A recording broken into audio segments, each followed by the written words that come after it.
Hello and welcome to this video. Here you see an old and heavily used padlock. It's a LOCKWOOD brand and you can probably read Australia down here. So this was sent to me by Will from Australia. His YouTube channel is named tacitguardian, so please check him out. This lock came along with a note saying that he found it somewhere and was not able to open it. And I was playing with this lock maybe 3 days, and I got it open twice, more or less accidentally. So this was not a reliable picking, actually. I will try to pick it open for you now on camera, this way around, and then I will tell you a little bit more about this lock.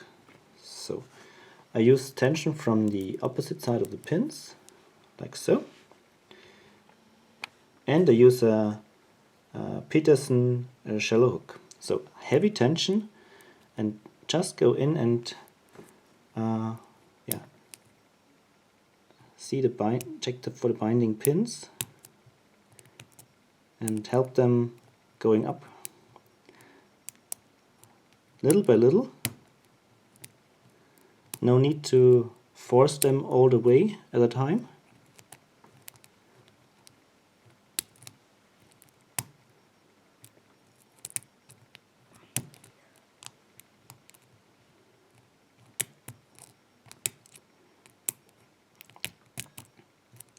Sometimes in the picking process I like to shake the lock so that I can hear if the key pins are loose and if I'm making progress with more loose key pins.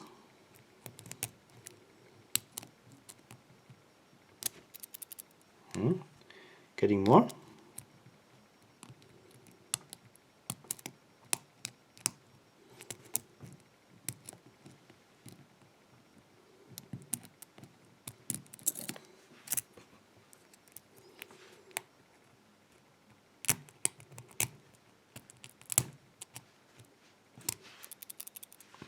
Getting better.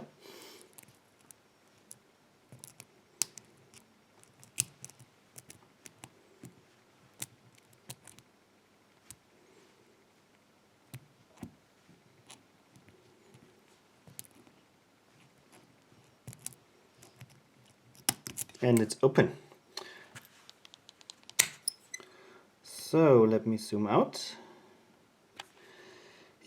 And to tell you a little bit more about this lock, I will gut it. And actually I've done this before. So here you can see the plugs holding the pins in place, and what I did is I drilled a little hole in each plug and I threaded the hole, and I used a screw to pull the plug out. So that's what I'm gonna do now. Let me zoom out a little bit. And the other holes that you can see here, left 1, right 2, are meant to pull out the retaining pin, but I didn't find it, so I couldn't pull out the core itself. So I need a pinning tray.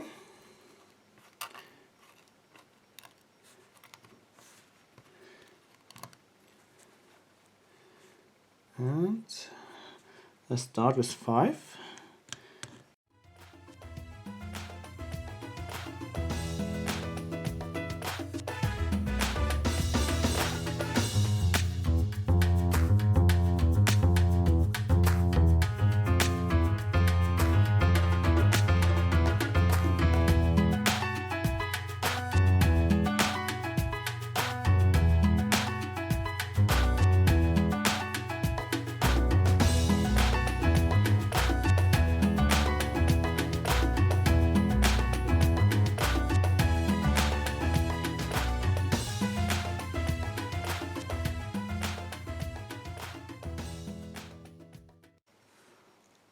Alright, here you see all the guts of this lock.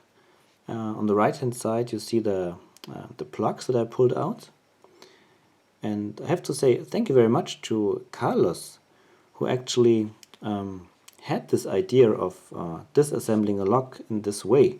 So it's not my idea, it's his idea. So Carlos, again, thanks a lot, thanks a lot, buddy. The idea is very good and worked out pretty well. So now to the guts, to the pins. You can see almost standard pins, beside of the fact that they are tapered. And the tapering on the driver pin makes it, causes the stack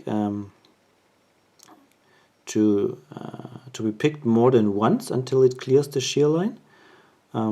Because it likes to hang here on the tapered end, and then you need to pick it one more or even twice to get it picked. And the tapering on the key pin makes it very likely to overset the pin, to overset the stack. So that's one property of the lock, or why it's difficult to open. Another aspect are the springs. So here you see the springs currently in this lock, but these springs have been in the lock when I disassembled it. You can see that they are shorter and weaker, and this is deformed. This is a very nice example of a deformed spring that was in number 5, and this comes from heavy usage, of course, the deformation. But the fact that they are shorter makes the lock even more difficult to pick, because it's more likely to overset the pins. I can't say for sure, but I think the lock would have worked with a key still. But these type of springs made the lock even more secure.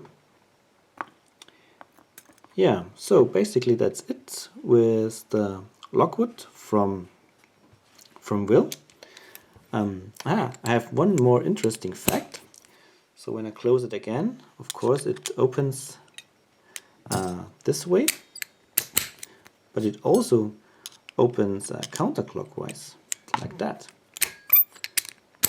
You don't see this on many locks. I've seen it on WBs and on a gun lock, but you don't see this too often. Alright, so I think that's it basically for the Lockwood padlock from Australia, sent to me by Will. Thanks again, Will. And Tallan Pick, Carlos, thanks again for the great idea to disassemble the lock like that. Alright, so thank you very much for watching and happy picking. Bye bye.